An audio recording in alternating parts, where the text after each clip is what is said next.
Todd Bortke. Thank you to the panelists. Todd, take it away. Thanks, Brady. Well, we're to that point in the program where we get a chance to kind of have a conversation. First of all, I'd like to thank our panelists for taking time out of your day, out of your busy schedule, away from your organizations to be here to visit with us. So with that, John, if you want to reintroduce yourself, if you would, and then just go down the road, who you are, which company you're with, maybe the vertical you're in. Do you have your own IT team? If so, kind of what the size of it is, and we'll take it from there. So, John? Hey, folks, most of you know me. I'm FBI John, and been here with the conference all day, but good to be here. Steve McConnell from Northwoods Credit Union. I'm a Chief Technology Officer, 5 branches, and we have 3 IT, so 4 including me.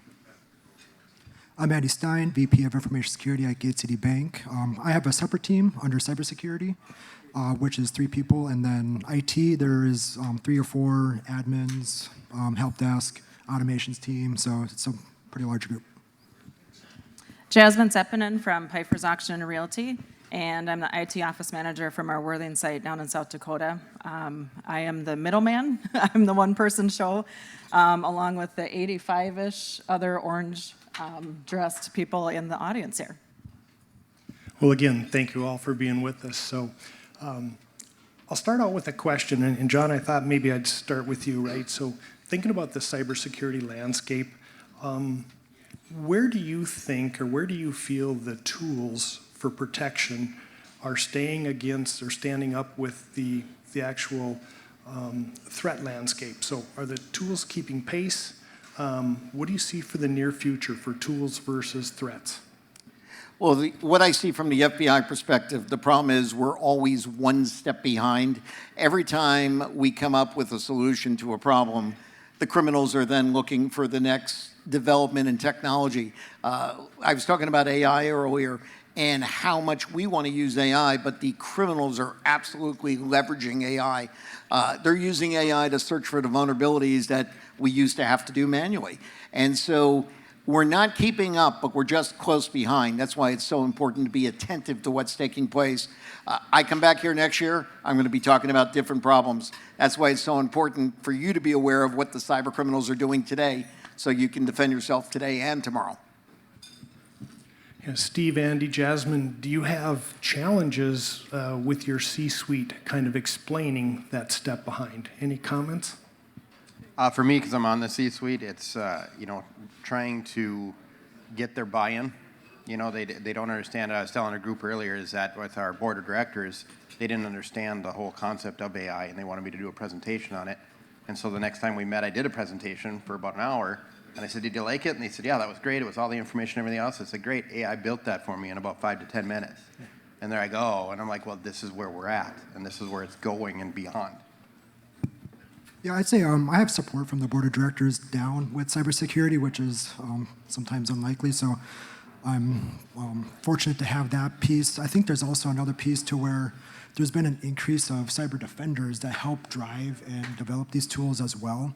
A lot of smart, curious people that want to protect networks, protect data for that.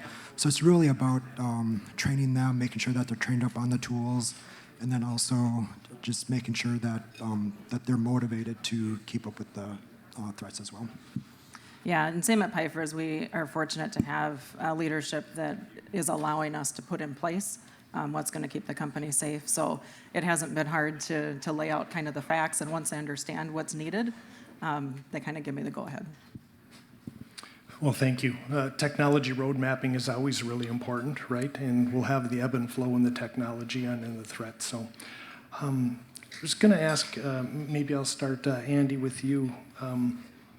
How much of your time or your staff's time do you guys spend around cybersecurity, whether that's tabletop exercises, end user education, policy work, executive meetings? So again, how much time is consuming of you and your staff around cybersecurity?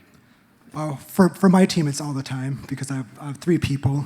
Really, over the years, it's been difficult to really be a master of everything. So really, I've split up into different silos of roles and responsibilities. So I have one analyst that does policy risk assessments, access reviews, other governance types of items. I have a security engineer to make sure that our own security tool stack, new technology that's being brought on or implemented is being secured, and then I have a security person dedicated to security operations, incident response, vulnerability management. We do user education quarterly, and then monthly phishing tests, and then policies about annually for that. Jasmin?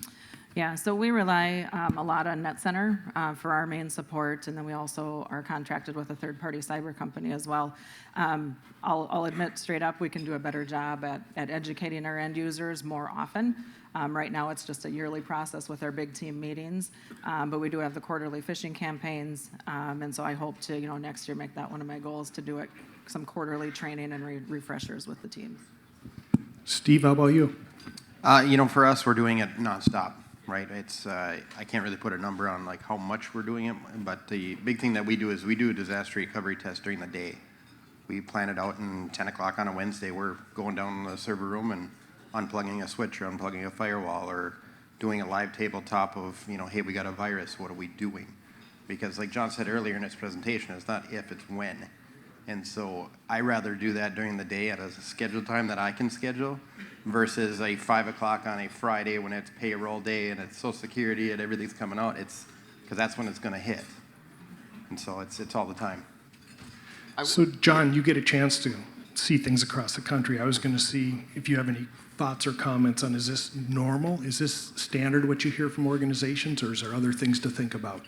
When you're doing this, one of the things you've got to look at is make sure you're bringing in the C-suite folks, because a lot of times they want cyber to operate in a vacuum, and okay, have your tabletop, figure out how you'd handle this, but they're not the decision makers at the end of the day. And a lot of times the C-suite will try to push the decision out to the cyber folks to be the decision makers. You don't want that job because there's a lot of liability. I see pushback in getting legal counsel that I don't have the time for this. Yet legal counsel is one of the most important parts in the midst of a breach. Are you going to pay the ransom? How are you going to do the notification? Are you calling it a breach? Because the minute you say those magic words, liability triggers across the board. So these are the issues that need to be acted out and need to be done regularly, so that they start thinking about these problems. You've got to do it often, too, as well, because we could talk about ransomware today, and God knows it's going to be something else tomorrow. Finally, last thought in this is most people hold a cyber tabletop exercise, specifically cyber alone. It doesn't work that way in the real world. I was involved in a breach response, and in the midst of that, we had somebody show up at work that was a domestic violence continued in the office place. So now you're dividing your resources trying to deal with this. C-suite people don't think about, you guys got to sleep at some point. And they're like, well, Joe will handle it. He's in charge of cybersecurity. Well, somebody's got to go home. Somebody's got to take over. These are the issues why it's so important to have multi-problem situations going on for rehearsal and the key partners to be there to take part and do their role. So part of command response, incident response, right? You have usually designated hats. Certain people sit in those hats. I think what I was hearing is that you should do your tabletops with a few of those hat people not there. Some of them not there, or at least not contributing to see how the backups are handling. But you've got to have some of the key players. Who's going to be the legal person when you need decisions made? Nobody addresses communication most of the time. And yet there is the whole pressure. When do you announce this? When do you tell your victims they've been a victim so they can stop the bleeding from flowing? That's a complex communication problem as well as a legal problem. And by the way, you need to pre-script a lot of this, of how you're going to say things. Don't, in the moment, rely on AI. Write me a message that I can put out that we've been a victim. You want to have gone through this and look at what your liability is based on what you say. Any thoughts, comments? Yeah, I would have to add, make sure that you're, if you do have a managed 24/7 monitoring, like a managed detection and response, make sure that they know and get them involved into your tabletops as well, because that could be a good communication strength or a gap that you should be aware of. Hey, how do they communicate to you? What's their expectations to do an effective incident response? I was just going to add too is that, you know, I mean, we all rely on technology, but what if your technology is down? How do you communicate that? Because, you know, you can go back to the paper and, you know, pencil and what you have to do, or what's your other options other than technology. Yeah, adding on to that, if you have been compromised, your technology may not be down, but you should know the hackers are watching everything you're doing as well until you've weeded out. So you could be putting the best response together, discussing non-payment, et cetera, and that could be triggering other things. You need to think about how are you going to do this offline? Are you going to use Signal or WhatsApp? How are you going to communicate to keep business operating? All good feedback, all great comments, alternative method of communication, et cetera. Let me switch gears a little bit. I don't want you to name the security tools that you're using, right? Because I want to be respectful of that. But I am interested, are you using a single security tool for your security platform, or are you using multiple tools in kind of a layered approach? Jasmin, do you want to start? Multiple. And how does your team, or how do they interact?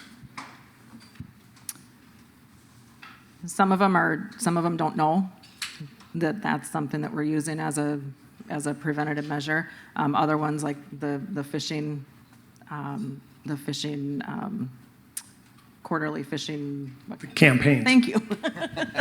The quarterly phishing campaigns. There's some of the things on the background that they don't know is there. The ones that they do, it took a little bit of just explaining and education for them to use it, and they've been okay with it.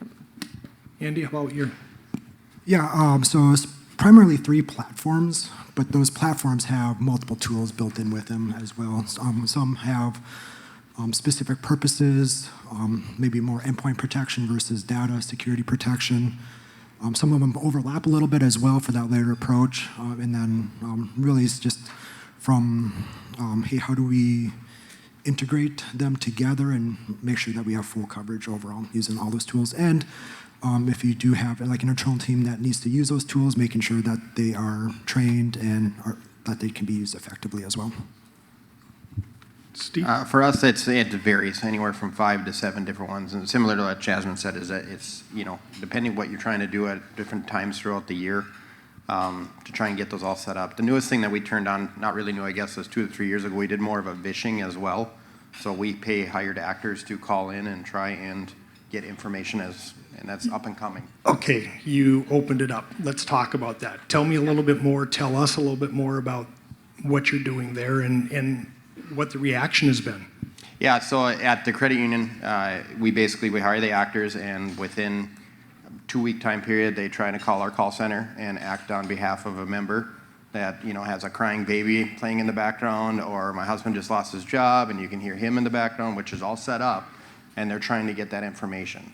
And we're trying to train our staff to ask those out-of-the-box questions that aren't standard ones that they're going to know. And so trying to play that, and then we get reports back of, you know, did they answer correctly, or they might name drop, like, hey, I'm trying to get a hold of Steve because I'm from our core system, and they just want me to go to a website and type in IP, you know, what's my IP.com. And, you know, did they do it? Did they give you the IP? Did they, you know, as far as all that information. So it's a new up-and-coming way. How long have you been doing that? It's been about 2 or 3 years now that we've done that. And you find it successful? Yeah, it's always training, but yeah, very successful. It's working so far. Yeah, if I can jump onto that. So one of the things I've seen with training, you've got to make it positive as well. So when I run the phishing scams and in the various campaigns, when somebody falls for it, some companies I've worked with can be very punitive, and, you know, the person gets punished for, well, you know, you did this again, and now you've got to do these extra courses, etc. Yeah, they got to be trained, but at the same time, when somebody makes a real mistake, you want there to be an incentive for bringing the information forward so that you could stop it in its tracks. So it's a balancing act. Yes, you want to train your people. You want them to know, hey, do the right thing. But I'm not suggesting a reward for doing the wrong thing and then reporting it, although that may be a cottage industry. But you wanted people feeling safe and secure that they're not going to be penalized, they're not going to be punished by reporting when, hey, I clicked on a link, I should have never done that. Yeah, we actually, to add to that too, is we actually have the spam award. It ran as a joke that we started about 5 years ago, where if you turn in enough like spam email that's actually legitimate spam that you turned in, you did a good job, we gave them a chunk of spam.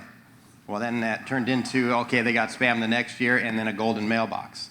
But then that was a running joke, but then now the golden mailbox is, we're going on a year 5 of everybody's looking forward to that at our all-staff meeting because they want that golden mailbox on their desk for the year of, hey, I was a good spam reporter, to make it positive, to make it fun. I'll jump in here too, only because I have one of my offenders in the audience. So, so last year we were obviously trying to get our phishing campaign down to 0 offenders. And we were doing pretty good, and I had an award, not an award, but it was if you failed, not only do you get additional training from NCI sent to you and me talking to you, but I got little bobblehead fish that they could put right on their computer. And the day after Tyler here got one, I got a message from one of our marketing gals, and she said, send more spam. She goes, I want one of those fish. So it kind of backfired. Yeah, I was just going to add the reporting and training on the reporting is key as well as part of this, as part of the phishing testing and training, because you want all of your team members and staff to be able to easily report and be comfortable in reporting when they do click on a link, and that just benefits everybody in the end because we're just able to respond quicker to that incident. Great information. Appreciate all the comments. AI. We got to talk about AI with regard to cybersecurity. John, you talked a fair amount about it this morning. Where do organizations need to put their want to use AI versus we have to protect against AI and threat actors? And I know that's a wide open question, but I didn't know how else to put it. So, John, you want to jump in? Yeah, it's a great question. So most companies are using AI even if they don't know they're using AI because it's permeated through everything these days. And there's definitely places for it. It's going to replace a lot of us as well along the way. It's just phenomenal how AI is growing. But I touched on it this morning, the dangers of AI. Aside from the criminals using it, AI not properly configured, not properly tested, in my example of the airlines and giving money away, AI could do things to your branding as well and messaging out that you're not even aware of until it's reported back to you. But internally, you can turn that AI loose to look for what those vulnerabilities are in your system or who's coming after you. I remember the days when I would have to manually go through server logs looking for where the intrusion occurred. Now, AI does that for me in seconds. So it's just amazing how it's a game changer. Yeah, no, exactly like you said. It's a kind of a double-edged sword, right? It's good for a lot of things. You got to watch out, be careful, you know, what we're doing. I mean, especially at the credit union, it's like we use it, but it's like you got to be careful what you use it for. If you're putting in member information or member data or tying it to a network folder, it's just like, well, no, you can't do that. But if you're using it to run like critical data information, that might help your marketing department. That's good too. So it's always keeping that balance and then making sure your policies are up to date, because you know one thing's going to change next week, next month, next day. It's like you constantly have to be keeping that up to mind and keep that going. So. I was going to add, just really, so we have the attackers that are obviously using AI. So how do we defend against those attacks? How do we use our security tools, AI for security tools? It's already embedded in a lot of those tools as well. How do we use that to more effectively defend against just cyber attacks and AI related cyber attacks for that piece? And then, like I said, updating policies, kind of setting those guardrails of what's the do's and don'ts of what can we use AI for and what can't we use AI for, establishing that, and then and really just updating our assessments of bringing on new technology of that it's going to have AI embedded. So we may have to do ask more questions, make sure that we're addressing specifically the AI capabilities of that product and technology. Yeah, and at Pifer's right now, I'd say we kind of use it minimally. I mean, as far as what it can all do. But I'm glad you guys brought policies up. What can you and can't you do in the company? I think that's something that we definitely need to look at that because it is fairly new with us just in the last couple of years of starting to use it. I'm interested in learning a little bit about how you are assessing your risk within your company. So are you doing the assessment internally 100%? Are you leveraging a third party? How often are you looking at the assessments? And kind of maybe where you report that assessment out to. So again, just kind of at a high level. Yeah, for us, we use a third party. I mean, we're looking at it as well internally, but third party at least monthly, if not sooner. You know, doing a risk assessment or some type of assessment every month. For me, it's more internally. So it's really how do we monitor for any AI usage? So we're working through that a little bit. New technology gets funneled through what we call like a technology steering committee. So those requests gets funneled through a group of people because it may be more than just cybersecurity as a stakeholder. It can be IT. It can be potentially fraud, compliance, other aspects as well. Yeah, we do it monthly as well. We work with a third-party cybersecurity vendor.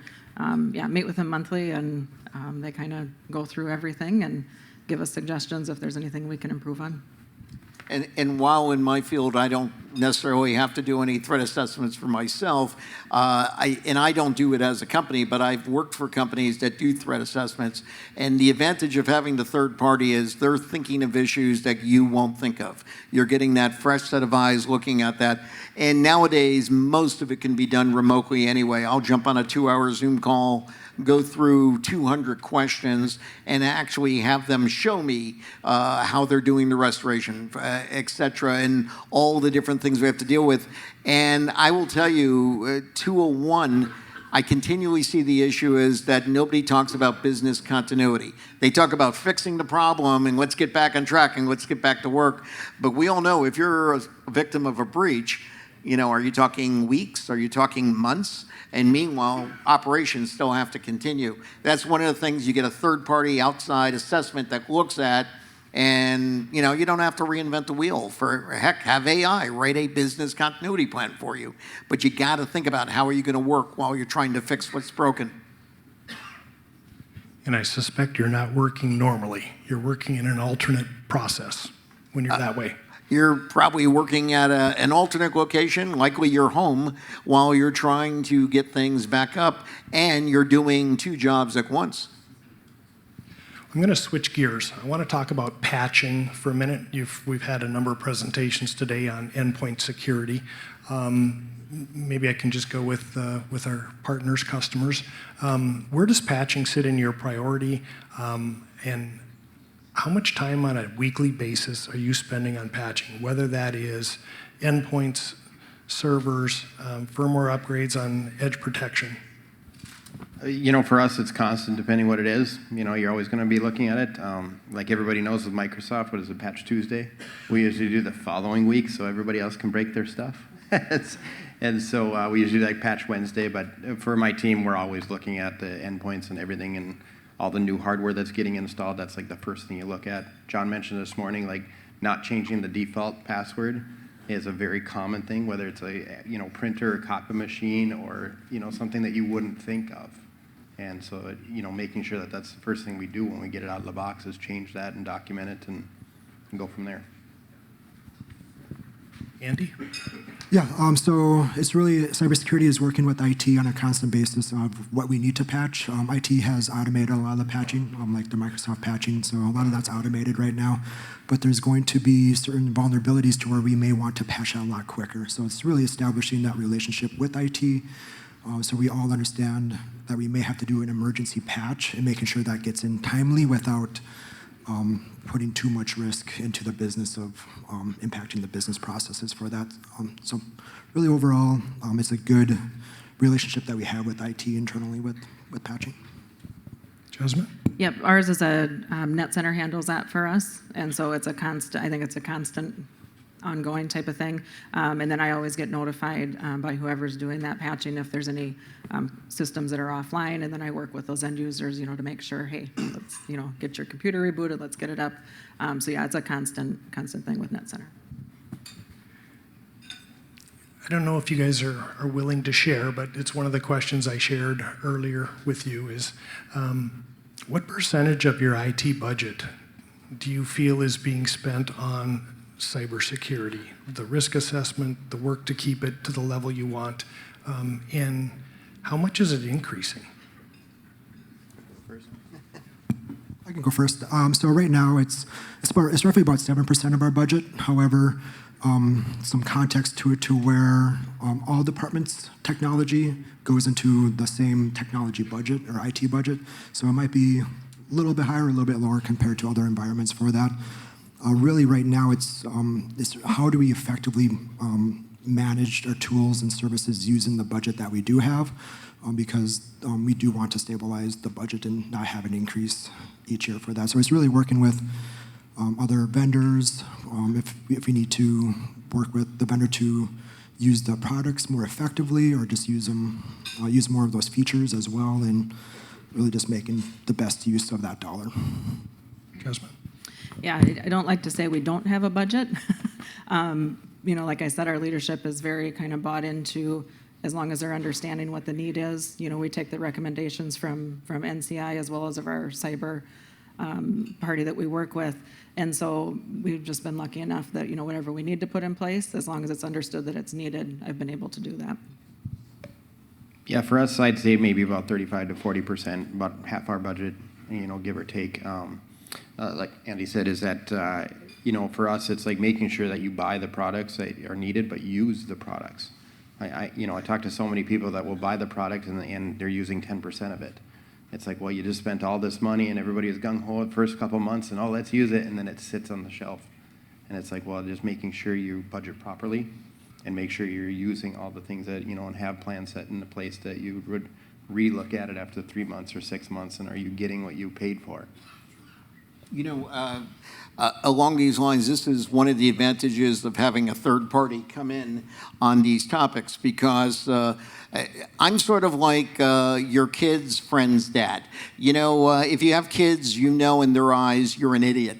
But their friend's dad, he's a genius because he said this. Well, everything about what needs to be done in cybersecurity, but it's sort of taken for granted sometimes internally by the corporation. Then you get somebody from the outside. I don't know a thing about your corporation, but I make some assessment, and I'm telling the C-suite, well, you need to do X, Y, and Z, and this is what you need to be spending.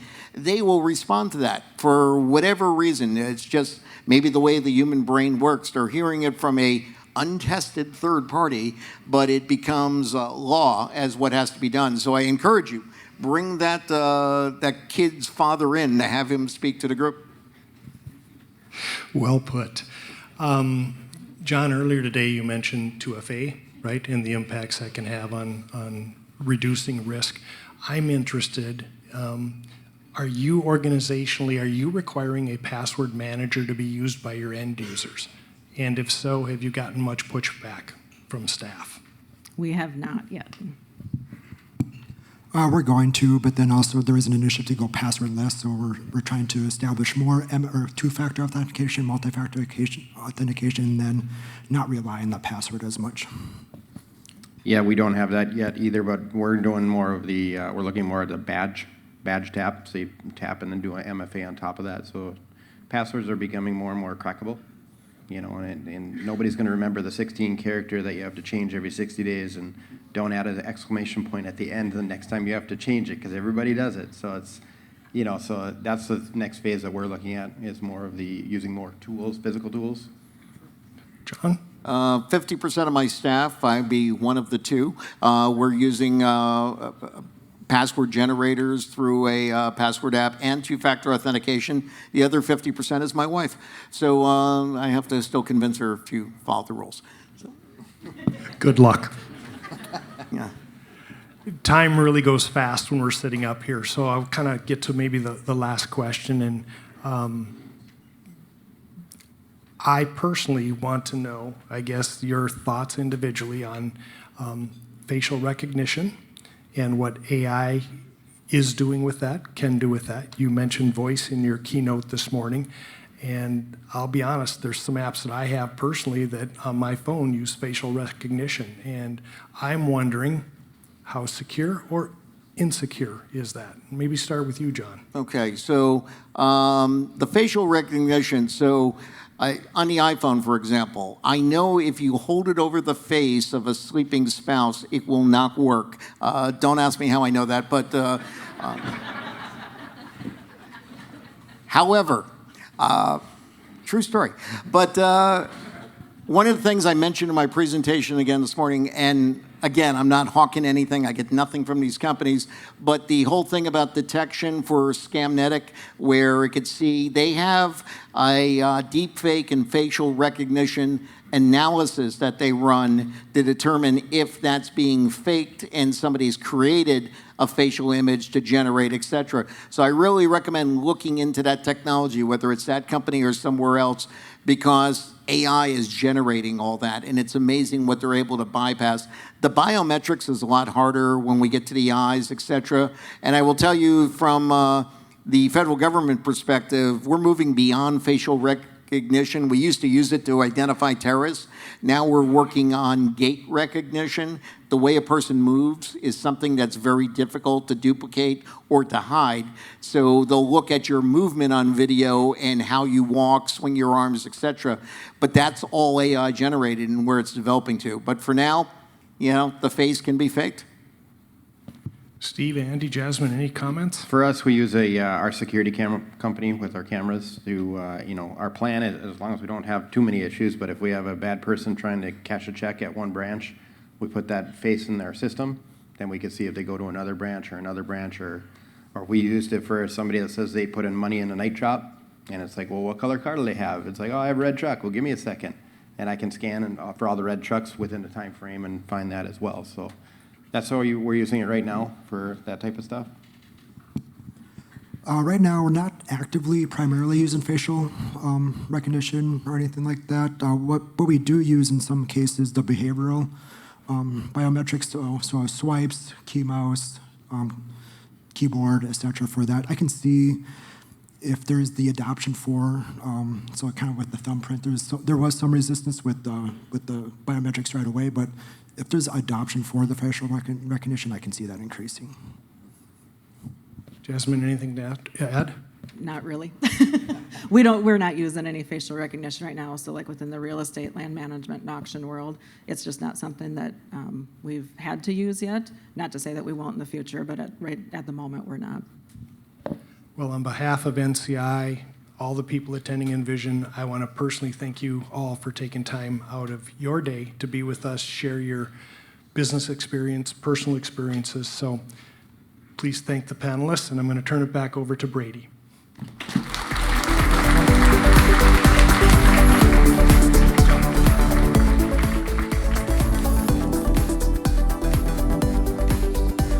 Thanks again, Todd. Thanks again, panelists. You guys have made it to the end. Thanks again, everyone, for coming. Thanks to the sponsors. Thanks for anyone else who helped make it happen, but don't leave just yet. Let's give away some prizes. You're right here. All right. I'm going to hop down. Do you want me to hop up? No, we can stay right here. Let's see, what do we got? Okay, so these are all going to be at their respective 'Kay. booths. So, What I'm going to do is read the name, and then we're going to have you go over to the respective booth, except for a couple. We'll deal with those when they come up. First prize from Arctic Wolf goes to Blake Stone. Must be present to win, might I add. Blake Stone.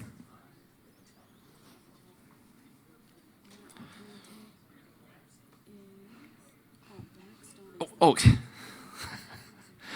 Redo. This is a Blackstone grill.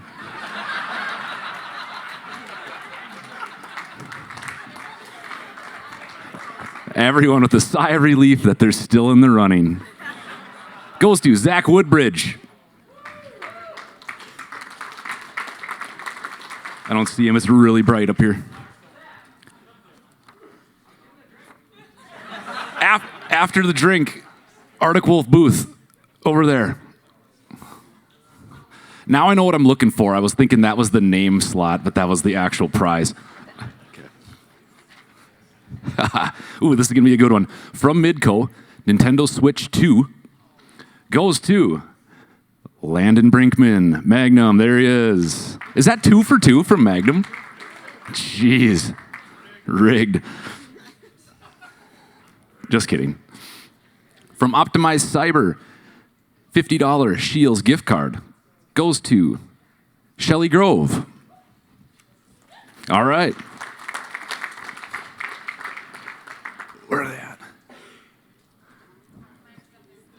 wrong way. Yep. Over there. Thank you, Shelley. From Verkada, an Omaha Steaks package. I don't think I have to read all those, do I? All the steaks. Oh, no. Goes to Pat Wohlberg, Brown County. There he is.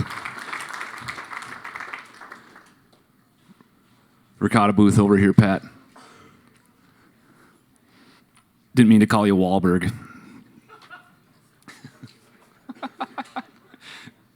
All right, from Razor Consulting, digital calendar and photo frame. Is that Marcotte? Nathan Marcotte. Nathan Marcotte, Emerging Prairie. Nathan. 1, 2, 3. Next winner up, Jacob Road, Magnum Transportation. Roadie. Is that what you say? Oh, sorry, Jacob. Razor Consulting.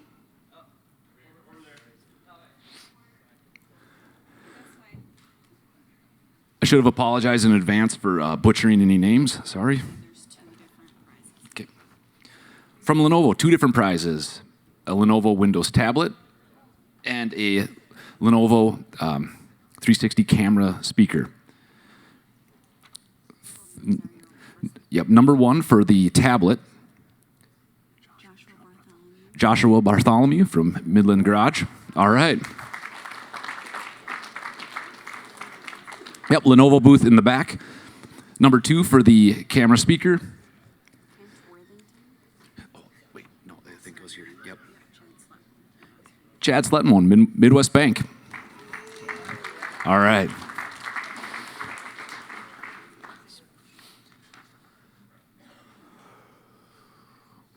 What does that say? Okay. Yep. Next one from Ingram Micro. It's goodie bag, headphones, Yeti tumbler, Yeti shot glasses, socks, and charger. Back over here goes to Deb Wagner. All right. HIA Health. Where is that booth? Yep, it's the booth by the bar over there.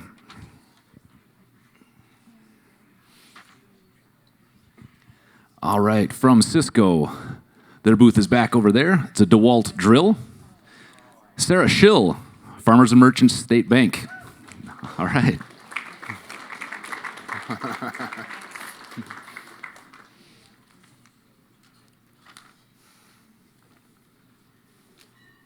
Is this 2? 1 Lego and 2 Legos? Correct. Okay. Next from Nutanix are the Lego sets. This is going to be 2 winners, 1 for each. The Sonic Shadow Legos. Andy Stein, Gate City Bank. There he is. All right. Right over here. Yep.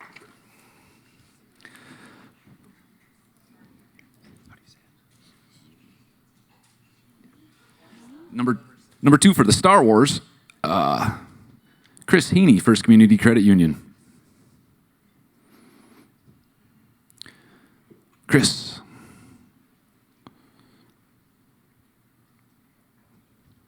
Anyone from FCCU here?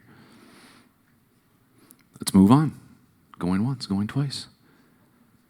Second one up, Jay Otley, Bank Forward. Way to go, Jay.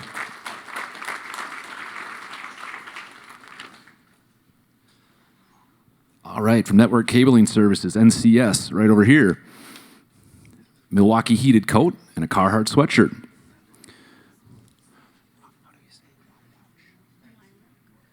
Amanda Wyrick, Ray Farmers Union Elevator. All right. Right over here at the booth. You can go over there and grab it whenever you're ready.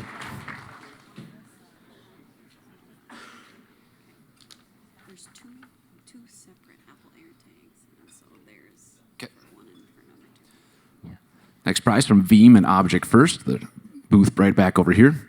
2 sets of Apple AirTags, so there'll be 2 winners. First one, Josh Barth, Houston Engineering. I don't know if I saw him. Oh, there he is. He is there. Yeah. One's for you. Riley Carlson, Prairie Industries, winner number 2. All right. Okay,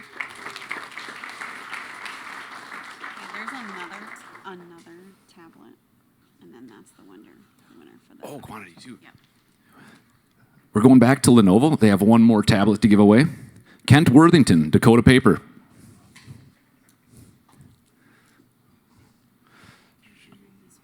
What is that? Kent not here. We'll move on. Daily Ricks, Marvin Windows.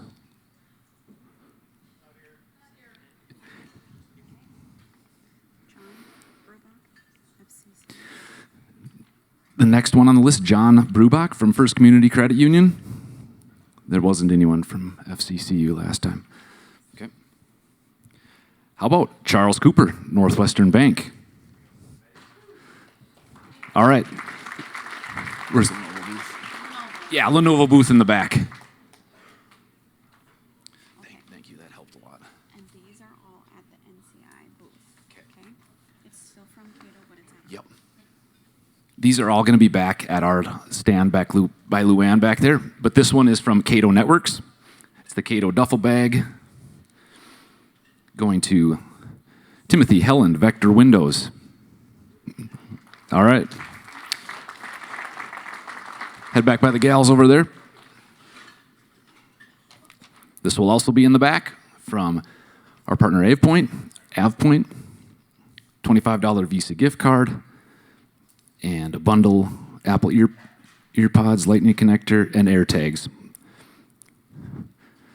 Vince Diaz, Black Gold Farms. All right.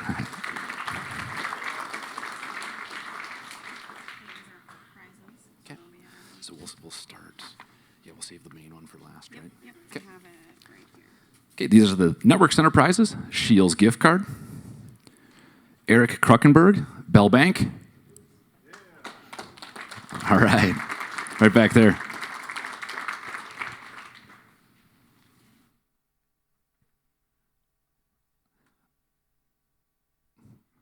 All right, for the Yeti cooler,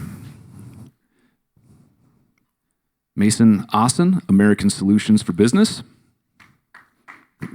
All right, buddy. I gotta ask, did I say your last name right? Good. Grand prize is the frame TV. You probably saw it on the boards throughout the day. Goes to Kyle Chapman, Park Industries. All right. Anything else? Okay, that is it. Ladies and gentlemen, again, thank you for coming. We really appreciate everyone making it out. We hope to see you next year. Thanks again.